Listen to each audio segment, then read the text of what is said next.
Svetopismo Nove zaveze s prostorom nam je predstavil gospod Janez Jeroman pri predmetu Nova zaveza. Imeli smo tudi praktično vajo in na tak način tudi del izpita, za kar smo si morali sami izbrati svojo eklesijo. Jaz sem si svojo izbrala kar v družini, kjer smo prebrali 4 odlomke in se o njih pogovarjali.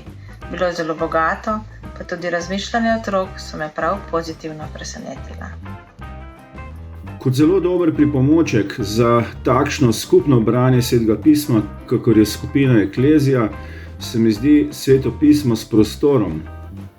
Ko razmišljamo in ko si podajamo, kar nas nagovarja, si lahko misli, ki jih prejmemo od drugih, ali pa tisto, kar tudi mene nagovori, Božja beseda, lahko hitro zabeležim kar ob besedilu tega odlomka, ki ga prebiramo. In ko bom potem naslednjič bral isti odlomek, ali pa ko se bom želel spomniti nečesa, kar smo se pogovarjali, pa ne bom točno vedel, kako je nekdo povedal, bom pač odprl ta odlomek in bo ob besedilu že moj zapis teh opomb.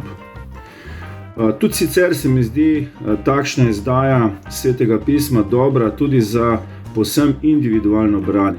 Sestro Mitko Kos sva pripravila vsebine za izdajo Nove zaveze s prostorom in posebej tematske poti, ki jih najdemo v dodatku na koncu, se res dobro obnesejo za delo v skupinah, za poglabljanje in spoznavanje vere.